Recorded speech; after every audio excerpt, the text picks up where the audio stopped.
जय हिंद दोस्तों, वंदे मातरम। क्या मोदी जी की टीम टीम अगर मान लीजिए तो आईटी सेल और उनके जमीनी कार्यकर्ता, ये पूरे टीम में उनका काउंट आता है। क्या 400 पार मोदी जी को करा पाएगी? करा सकती है। इस पे हम संपूर्ण विश्लेषण करेंगे और वर्णन करेंगे। जिस तरह से मोदी जी एनडीए का गठबंधन करते जा रहे हैं, हर छोटे नेता, हर बड़े नेता, हर विपक्ष के नेता जो एनडीए में आ रहे हैं, उस सबको अपने में मिला के एक बहुत बड़ा संगठन बना रहे हैं। अब कुछ आदमी बोलता है कि मतलब विपक्ष ये बोलती है कि अगर कोई नेता है खराब है जिसके ऊपर बीजेपी आरोप प्रत्यारोप करती रहती है, उसको भी अगर बीजेपी में शामिल हो जाता है तो वो वॉशिंग मशीन में डालने के बाद वो सही हो जाता है, उस पर सब आरोप खत्म हो जाता है। लेकिन मोदी जी का जो प्लान है, अमित शाह का जो प्लान है, बीजेपी मतलब आज के डेट में अमित शाह और मोदी जी दोनों ही को एक रूप देखा जा रहा है। बीजेपी मतलब बोलने के बाद यही दो नाम आ रहा है, बाकी किसी का नाम आगे नहीं आता है। लेकिन इनका विजन क्या है? जैसे मान लीजिए कांग्रेस का नेता हो चाहे कोई भी विपक्ष का नेता हो, अगर किसी एक छोटे नेता हो चाहे बड़े नेता, क्योंकि प्रधानमंत्री और अमित शाह के लिए कोई छोटा और कोई बड़ा नेता नहीं है। उनका विजन सिर्फ साफ क्लियर है। अगर कोई भी नेता छोटा हो चाहे बड़ा हो, उनको अगर बीजेपी में शामिल किया जाता है तो उनके साथ कुछ ना कुछ वोटर तो जरूर आएगा। मान लीजिए एक जगह का जहां पे उसका दबदबा है, नेता जो शामिल हुआ है बीजेपी में, वहां उसका, जब वो कांग्रेस में था तो मान लीजिए उसको 1 लाख वोटर उसके साथ थे। कितना भी कटेगा, कितना भी उसके बीजेपी में मिलने के बाद साथ नहीं देगा वोटर, लेकिन उसमें से कम 10,000 तो साथ देगा। 10,000 भी अगर साथ दिया तो उस एरिया में अगर मोदी जी का 50% वोटर है और उसमें 10% मतलब 10,000 वोटर और मिल जाता है, तो कम से कम 60% वोटर तो हो गया वहां पे। और उस नेता के छोटे छोटे कार्यकर्ता भी तो होंगे, उनका परिवार हो गया, उनका गांव हो गया, सबको मिला के वो उस एरिया का एक एक वोटर को गिनती मोदी जी कर रहे हैं।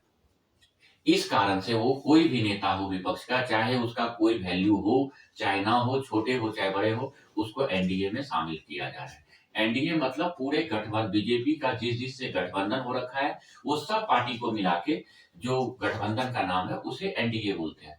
जैसे आप बोलिएगा यूपी में आज से 5 से 6 साल पहले अपर्णा यादव, जो कि अखिलेश यादव की छोटे भाई की पत्नी है, उसे बीजेपी में शामिल कर लिया गया था। लेकिन वोटर तो उसका आया उन्हें, लेकिन ना विधानसभा से चुनाव लड़ाया गया ना लोकसभा से चुनाव लड़ाया गया, फिर भी उन्हें ऐसे ही छोड़ दिया। जबकि कोई भी नेता अगर अपना दल बदलता है, वो भी इतने बड़े घर की नेता, तो वो कुछ ना कुछ महत्वाकांक्षा लेके आती है। उस महत्वाकांक्षा को अगर पूरा नहीं होता है तो फिर उसमें क्यों आया वो? तो अपर्णा यादव जैसा इतनी बड़ी कद्दावर नेता बीजेपी में आई, लेकिन उसे ना विधानसभा से सीट मिला ना लोकसभा से सीट मिला और ना ही उन्हें कोई जगह पे अहम भूमिका मिला। लेकिन कुछ तो बात है, इन दोनों के बीच जो है, बीजेपी के बड़े नेता और अपर्णा यादव के बीच में कुछ तो बात हुई होगी, जिसके कारण अपर्णा यादव भी चुप है और बीजेपी को भी फायदा मिल रहा है। वहीं बिहार में देखिए, छोटे छोटे दल, जीतन राम मांझी, उपेंद्र कुशवाहा, उसके बाद चिराग पासवान, नीतीश कुमार, जबकि बिहार के अंदर अगर मोदी जी अकेले भी लड़ते, नीतीश कुमार को साथ नहीं लेते, जीतन राम मांझी को साथ नहीं लेते, उपेंद्र कुशवाहा को साथ नहीं लेते, तो भी उनका जितना जनाधार अभी है उतना ही जनाधार उसका उस टाइम पे भी रहता। लेकिन इन सबों को साथ लेने के बाद उनको ये हुआ, नीतीश कुमार को तो अलग फायदा हुआ, क्योंकि उनके जितने सांसद जीते थे वो सभी के सभी हार जाते, और उनके सांसदों के दबाव के कारण नीतीश कुमार जो है मोदी सरकार के साथ अपना गठबंधन फिर से किया और लालू के साथ गठबंधन तोड़ दिया।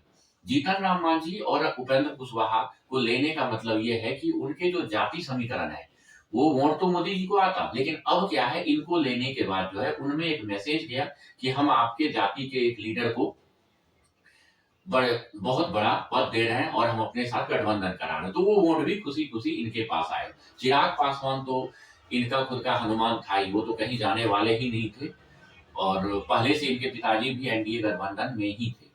सेम उसी तरह उत्तर प्रदेश में भी काफी छोटे छोटे दल जो है उनको मोदी जी ने अपने साथ मिलाया है, और एक एक ग्राउंड लेवल पे कार्यकर्ता के साथ साथ एक एक वोटर को अपने निशाना साधा है उन्होंने।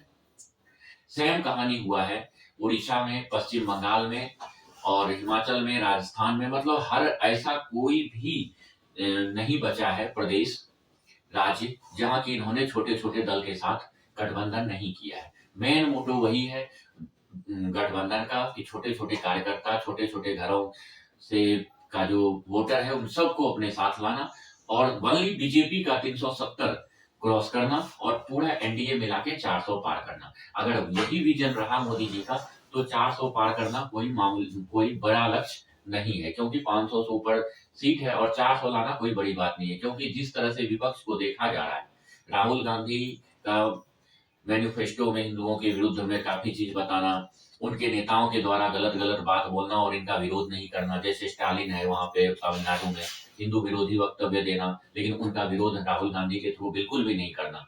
तो इस सब को जनता क्या कर रही है, याद रखती है। इन बड़े नेताओं का जनता तो कुछ कर नहीं पाती है, लेकिन जब इनके हाथ में पावर आता है वोटिंग के टाइम पे, तो वोटिंग का ताकत ये दिखाते हैं। और तमिलनाडु में भी स्टालिन को ये ताकत तो दिखाएंगे, क्योंकि वहाँ एक बहुत बड़े कद्दावर नेता जो है अन्नामलाई भी वहाँ पे आए हैं, जो कि एक पूर्व आईपीएस थे। अब आईपीएस से धीरे-धीरे का जो रैंक होता है, वो बहुत ऊँचा होता है। वो आराम की ज़िंदगी काट सकते थे, लेकिन बीजेपी में आके इतना कैंपेन करके ज़मीनी तौर पे अपना प्रचार करना, ये एक बहुत बड़ी बात है। और अन्नामलाई एक अच्छा काम कर रहा है। तो बीजेपी ने अन्नामलाई को लाके तमिलनाडु के काफ़ी वोटर को अपने साथ उन्होंने कर लिया है। सेम कहानी जो है महाराष्ट्र में देखिए, अजीत पवार, जो कि शरद पवार का खास भतीजा था और शरद पवार के पार्टी को तोड़ के अपने में मिला लिया। सेम शिवसेना, उद्धव ठाकरे वगैरह को तोड़ के शिंदे गुट को अपने में मिला लिया। सेम उद्धव ठाकरे का जो चचेरा भाई था राज ठाकरे, जबकि उसका कोई जनादेश नहीं है महाराष्ट्र के अंदर, फिर भी उसको अपने साथ मिलाया। उसको इसलिए मिलाया कि कुछ तो गुंडे हैं उसके, जो मराठी भाषी उत्तर भारतीय को भगाओ पार्टी, मतलब ऐसा वो कैंपेन चलाते रहते हैं। तो उनका भी जो वोटर है, हाँ, उसका सांसद नहीं जीत पाता है, लेकिन वोटर 4-5% तो है। अगर वो 4-5% अगर मोदी जी को मिल जाता है, तो मोदी जी का जो जितना था वहाँ पे, उससे ज़्यादा वोट का परसेंटेज बढ़ेगा वहाँ पे। वोट का परसेंटेज बढ़ना मतलब वो सीट में भी तब्दील मोदी जी का हो जाता है। और मुझे तो ऐसा लगता है एक तरह से सच्चाई नहीं, मतलब कि एक मैं अपना अगर बताऊँ आपको, तो 400 क्या लगभग 450 के ऊपर इनका सीट जाएगा। क्योंकि कुछ जगह ऐसे है साउथ में जहाँ से कुछ कम सीट आ सकता है, कश्मीर साइड में कुछ कम सीट आ सकता है, लेकिन बाकी पूरा भारत देश अगर देखा जाए तो यहाँ इनका फुल बहुमत से सीट निकलेगा। और केंद्र सरकार में तो ये निश्चित है, आएगा तो मोदी जी ही, विपक्ष कोई भी नहीं आएगा, चाहे इंडिया गठबंधन बना ले, चाहे कुछ भी कर ले। और जहां तक बंगाल की बात है, ममता बनर्जी का तो हालत बहुत खराब है, इमोशनल कार्ड खेलते फिर रही है वो। लेकिन जितना सीट बीजेपी ने पिछले बार जीता था वहां से, बंगाल से, उससे कहीं अधिक जीतने वाला है। इसी बात को लेके अगर सांसदी में, लोकसभा में अगर बंगाल से सीट निकाल लेता है बीजेपी, तो उसके कारण उसे ये पता चल जाता है कि इतने वोटर हमारे हैं। और अगला जो विधानसभा का चुनाव होगा बंगाल में, उसमें बहुत ही भारी बहुमत से अगली बार सरकार बीजेपी का बन सकता है। और संदेश खाली वाला जो बात था, उनको कितना ज्यादा अच्छी तरीके से बीजेपी ने अपने तरफ पाले में किया। कमांडो उतारा, एनएसजी उतारा, वहां के जो शाहजहां शेख था उसको जेल भेजा, कई गुंडों को एनएसजी उतार के, रोबोट उतार के, बम धमाके सब जो इलेक्शन में यूज करने वाले थे टीएमसी, उस सबको पकड़ा। मतलब बहुत ही अच्छा काम किया है बंगाल में। तो इससे भी हो सकता है कि उनका सीट निकल सकता है। कम चांस बंगाल में निकलने का इसलिए होता है क्योंकि वहां पे रोहिंग्या और बांग्लादेशी बहुत ज्यादा है। उस बांग्लादेशी और रोहिंग्या के कारण जो है, वहां पे जो जनता, आम जनता वोटिंग देने जाता है, वो नहीं जा पाता है, क्योंकि उस गांव को पहले से ही धमका दिया जाता है बांग्लादेशियों और रोहिंग्या के थ्रू कि अभी तुम इलेक्शन में चले जाओगे, पुलिस है और आईटीबीपी, बीएसएफ, सीआरपीएफ सब है, लेकिन इसके बाद तो सरकार हमारा ही है, घर में घुस के हम तुम्हारा पिटाई करेंगे, मारेंगे, घर जला देंगे। जैसे पिछले बार विधानसभा चुनाव में आपने देखा था, बीजेपी कार्यकर्ता कितनों की हत्या हो गई थी, गांव के गांव जला दिया गया था, लाखों प्रवासी बन गए थे, असम में जाके शरण लिया था। सेम धमकी वहां पे दिया जाता है, क्योंकि ममता सरकार में क्या है, बांग्लादेशी और रोहिंग्याओं को फुल पावर है वहां पे, और बस आया जाता है, उन्हें टिकट भी दिया जाता है और बड़े बड़े नेताओं के संरक्षण में भी रखा जाता है। इसलिए पूर्ण संभावना है कि मोदी जी की जो बीजेपी की पार्टी है, एनडीए गठबंधन है, वो 400 पार निश्चित करेगा, इसमें कोई दो मत नहीं है। धन्यवाद।